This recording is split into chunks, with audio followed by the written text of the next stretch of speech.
అధ్యక్ష శ్రీహరి గారు ప్లీజ్. అధ్యక్ష గౌరవ శాసనసభ్యులు కేటీఆర్ గారు మాట్లాడుతూ 2-3 విషయాలు ప్రస్తావించారు. ప్రధానంగా ఒకటి, పాలమూరు జిల్లాను సస్యశ్యామలం చేసిన ఒకటి మాట్లాడింది. రెండవది, ఈనాడు రైతు భరోసా గురించి మీరు ఇవెందుకు చేయలేదు అవెందుకు చేయలేదు మాట్లాడుతూ ఉన్నారు. అధ్యక్ష పాలమూరు జిల్లాను వాళ్ళు సస్యశ్యామం చేసినామంటే ఏం మాట్లాడితే పాలమూరు జిల్లా ప్రాజెక్టు గురించి మాట్లాడారు.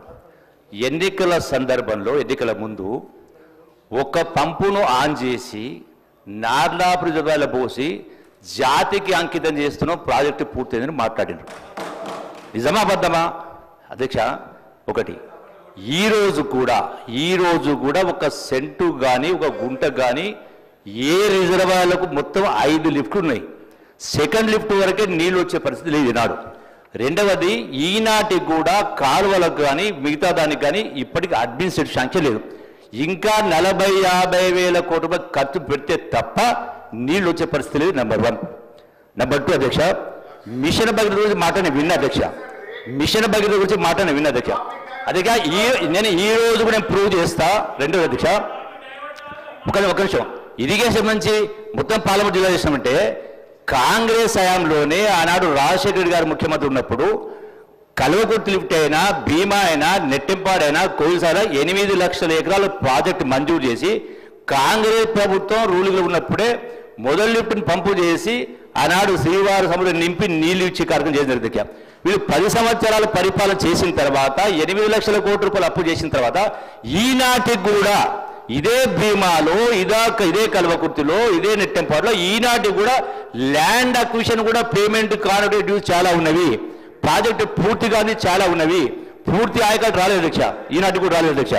రెండో అధ్యక్ష, ఈనాడు లక్ష్మీదేవపల్లి దాని గురించి చాలా మాట్లాడారు, రిజర్వాయర్ చేస్తామని. రెండో అధ్యక్ష, ఆనాడు కేసీఆర్ గారు కుర్చేసుకొని కట్టిస్తా అన్నారు. అంటే 10 సంవత్సరంలో 2 సార్లు పూర్తి చేస్తా అన్నారు.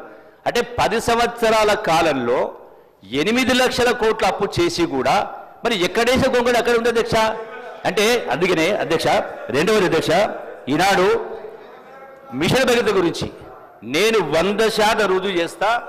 ఈ రోజున చాలా గ్రామాల్లో, మెజారిటీ గ్రామాల్లో ఎక్కడ కూడా 60-70% విలేజెస్లో నీళ్లు రావటం లేదు.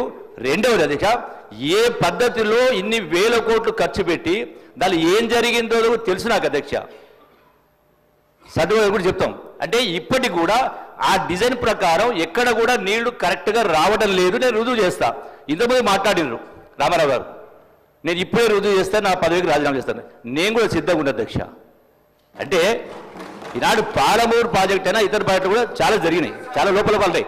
రెండోది అక్కడ కాళేశ్వరం గురించి మాట్లాడారు. మరి కాళేశ్వరంను ఆ స్థాయిలో ఇన్ని వేల కోట్లు ఖర్చు పెట్టి, 8 లక్షల కోట్లు ఖర్చు పెట్టి ఏం జరిగింది తెలియదు అధ్యక్ష. ఈనాడు రెండవది, ఈనాడు దీని గురించి మాట్లాడుతూ ఉన్నారు. ఎందుకు మీరు రైతు భరోసా లేదు చేస్తున్నారు, వాళ్ళు చేస్తున్నారు, వీళ్ళు చేస్తున్నారు, ఇదేందుకు చేస్తున్నారు, అదేందుకు చేస్తున్నారు మాట్లాడుతున్నారు. దీనికి కారకులు ఎవరైతే అధ్యక్ష? అంటే రాష్ట్రాన్ని 64 సంవత్సరాలు పరిపాలించినట్టు సుమారు 14-15 మంది ముఖ్యమంత్రులు పరిపాలన చేస్తే ఉన్నటువంటి అప్పు 70,000 కోట్లు. మీరు 10 సంవత్సరాల్లో ఒక ముఖ్యమంత్రి గారు 7 లక్షల చిల్లర అప్పు ప్లస్ విద్యుత్ సంస్థ మొత్తం 8 లక్షలు.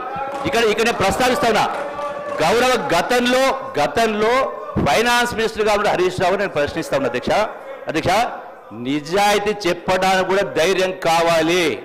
గత శాసనసభలో ఇక్కడి నుంచే నేను మాట్లాడినా. ఏమన్నా అధ్యక్ష, మొన్న ఈ మధ్య కాలంలో కూడా పేపర్లను చూసిన మేము చేసింది 3 లక్షల కోట్లే అప్పని మాట్లాడి, అంటే ప్రజల్ని తప్పు పట్టించే ప్రయత్నం చేస్తారు. నేను మళ్ళీ అడుగుతా ఉన్నా, ఈ రోజున మీరు ఇరిగేషన్ పైన చేసిన అప్పు సుమారు 1,00,000, 2 లక్షల కోట్లు, 3 లక్షలు అప్పు చేసినారో దానికి అప్పు ప్రభుత్వం గ్యారెంటీ ఇచ్చినప్పుడు ఈ అప్పు కట్టే బదులు ప్రభుత్వం చేస్తుందా? రైతుల దగ్గర మీరు ఆ డబ్బులు వసూలు చేసి కడతారని చెప్పండి, దమ్ము దగ్గర చెప్పండి. అట్లాగే మిషన్ భగీరథ పేరు అప్పు చేసినా చేయలేదా? రైతుల నుంచి ఆ 50,000 కోట్ల అప్పు వసూలు చేసి కట్టారా మీరు? ప్రభుత్వం కట్టద్దా? అంటే అందుకనే ఎంత గొప్పగా మాట్లాడినాం, ఎంత పాండిత్యం లెక్క కాదు అధ్యక్ష. నిజాయితీగా మాట్లాడాలి. నేను రుజువు చేయాలి. ఇప్పుడు రాజీనామా చేస్తా చెప్పండి మరి. అందుకని ప్రజల్ని తప్పుదో పట్టించే ప్రయత్నం చేయొద్దు. నిజాయితీ